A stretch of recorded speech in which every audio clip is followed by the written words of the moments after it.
in Portugal.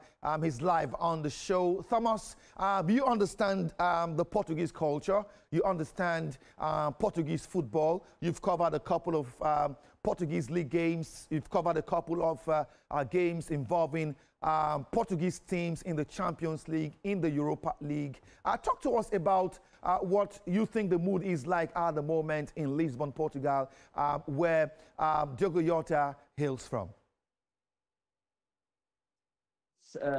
Yeah, you mentioned it. We've heard several voices now. It's a very, very sad day for Portuguese football. Diogo Jota was an extremely respected player. You know, someone no one ever talked badly about. Like you could see, he was like a proper team player. He won so many things, especially in recent years with Liverpool. Yeah, I think everyone is in deep shock. And we know also that the Portuguese, the women's national team is playing tonight its game against Spain.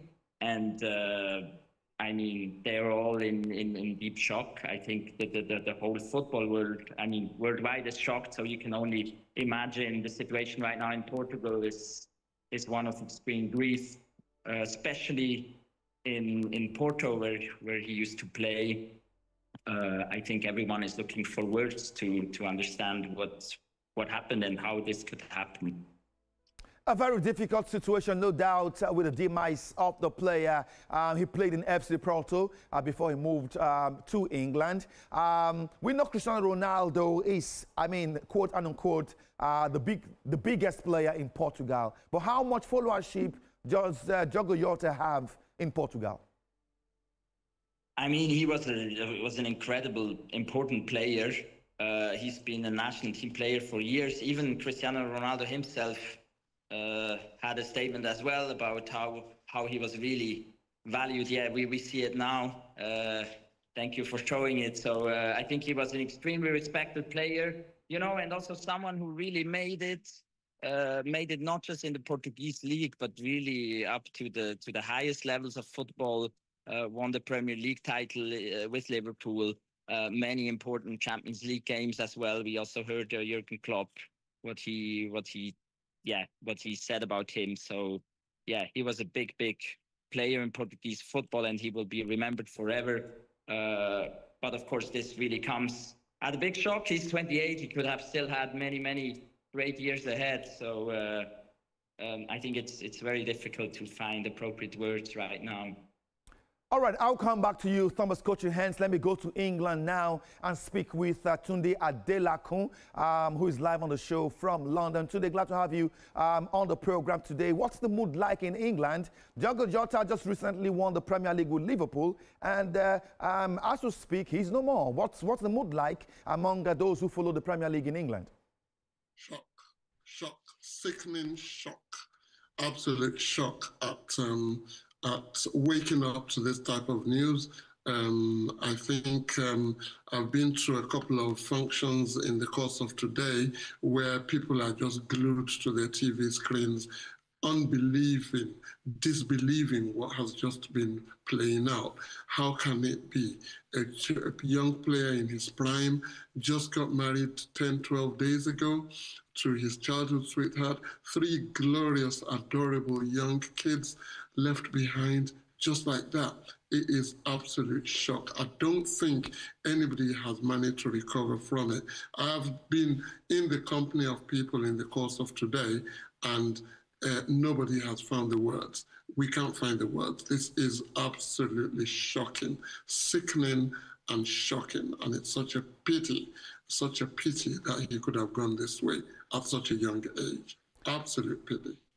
At 28, Diogo Jota is still very much a young player. He's got so many years of football left in him before this unfortunate incident. But how much is he revered in the Premier League? How much contribution do fans think he's really given as far as Premier League football is concerned?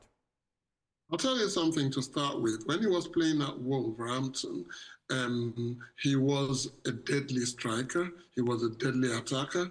And as somebody who followed and supported Chelsea Football Club all my life, anytime he comes on, I feel really, really wary, really scared, because he is a dangerous player. Diminutive, very unassuming, very, very good and professional in what he does. And when he comes off the bench for Liverpool as well, when he moved to Liverpool, exactly the same thing.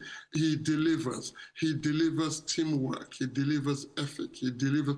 It is always the best of them that death seems to take away. It's so sad, I tell you.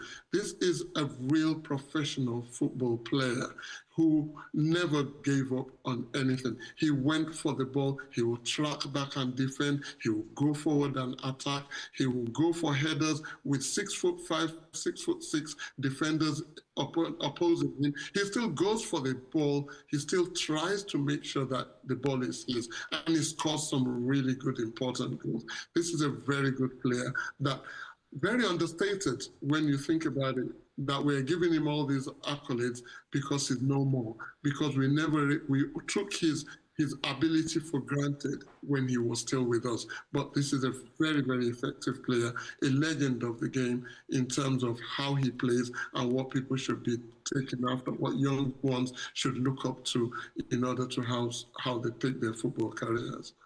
All right, I'll come back to you today. Let me go to Portugal and talk to Thomas very briefly. Thomas, you talked about the fact that Diogo Jota, was a very, very key player when he was at FC Porto before he moved to the UK. How much will he be missed by the Portuguese national team, who just recently won the UEFA Nations League? He was part of that team, and he earned a medal in the aftermath of that tournament. Thomas. Yeah, thanks, Promise. Yeah, I think you mentioned it. He was really a very important player. Especially he was in the perfect football age, and even though the Portuguese national team has many outstanding players, he still always managed to get selected and to really have his proper place in that very good squad. So he will be deeply missed. I think no one has really realized that he's gone. I mean, how could anyone expect it? And also, as Dr. Tunde mentioned, it's just too sad, really. Of course, it could really happen to anyone. It just shows us again that even football players are as vulnerable as we are. But of course, that doesn't help. It doesn't help now. It's just too tragic. But I can only say that he will be deeply missed in the Portuguese national team. Of course, Portugal also has big hopes for next year's World Cup. And he's a big loss. That's all I can say.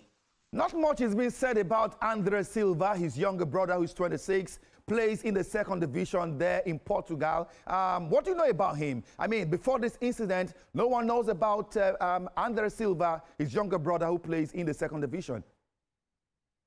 Yeah, I think we can fairly say he was in the shadow of his older brother. But he was 26. He could have.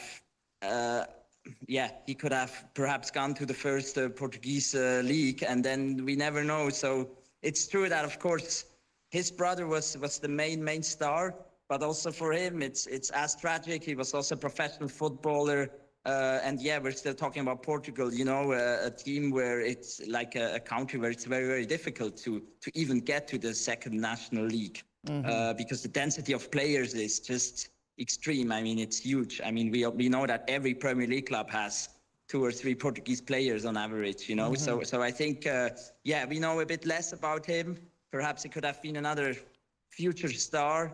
We can only say it's just too tragic. It's too amazing human beings, from what we heard, from what every player says, from what everyone who has spoken to him says, to both of them. So,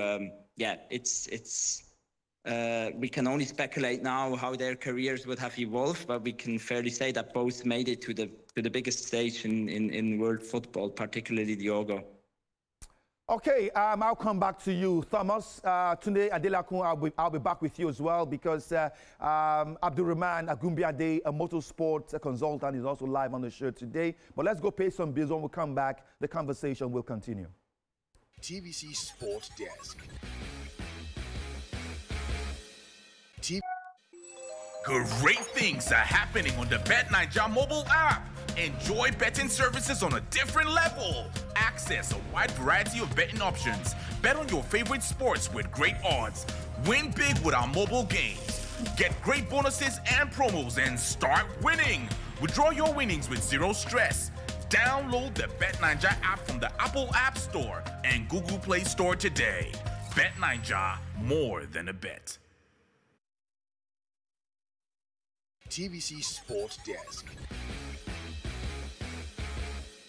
TVC Sport Desk. All right, you see on live on the program, TVC Sports Desk on TVC News. Let's go back to London now and talk to Tunde Adelakun.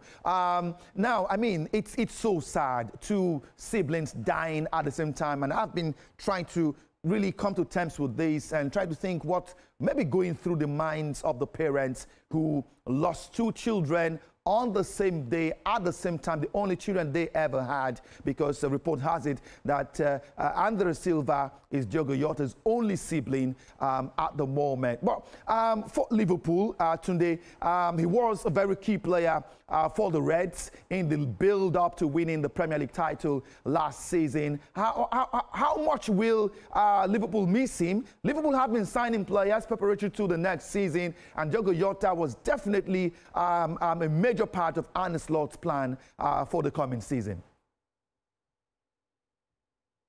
Sorely missed. This is an impact player. When you want to talk about players that actually will be on Arne Slot's first team sheet, immediately comes through that he wants to pick his team, not necessarily to start, but as a team player, like I said, he's going to be there. If he doesn't start for tactical reasons, they know that they're going to give him minutes. He's going to be sorely missed.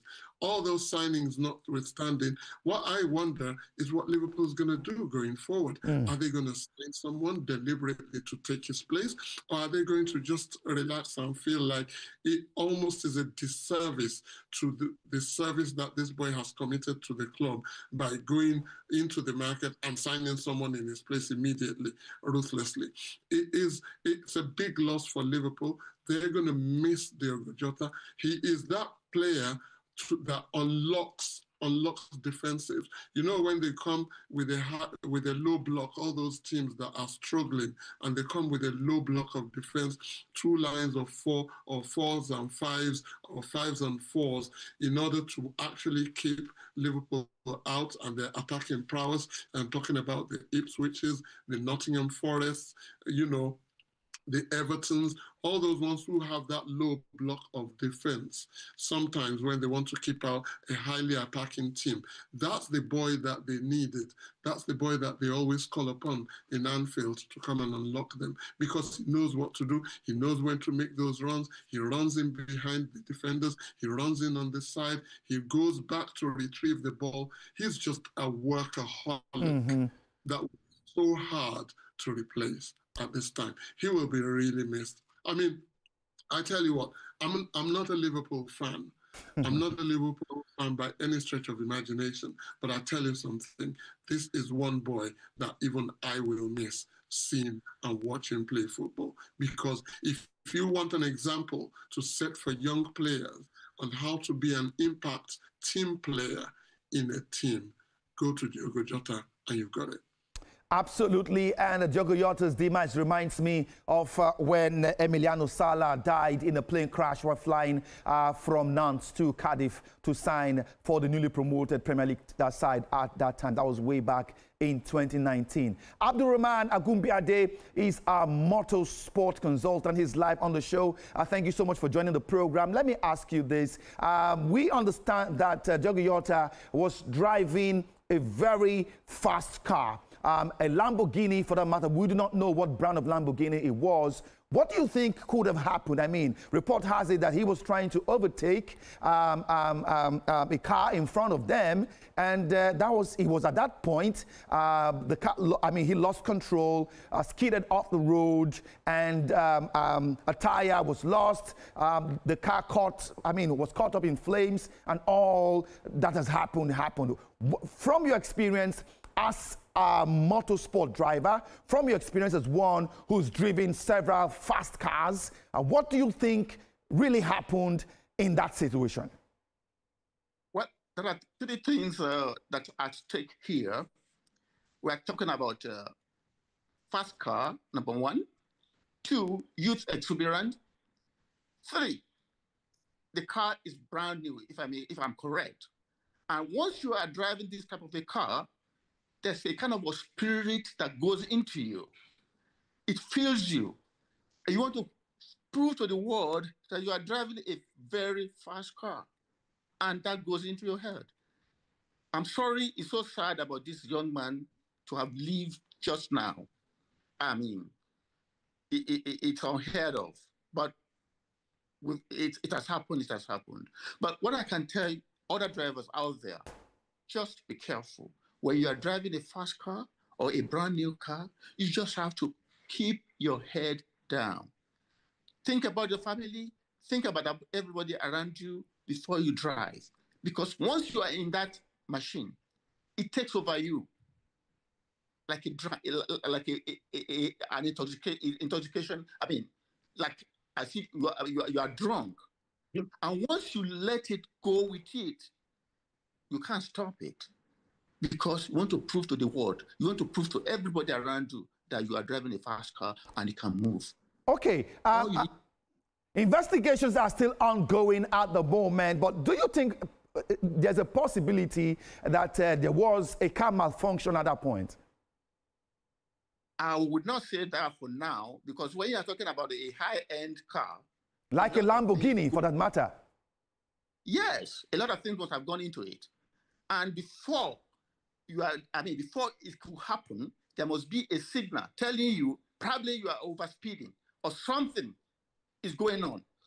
Like I said, it's either you are intoxication or something happened. But a very brand new car is like a spirit. It goes into you and you want to prove how fast the car is. That is what I can say for now, but I wouldn't say probably they are drunk or anything. I don't feel that, but okay. my own experience. Absolutely.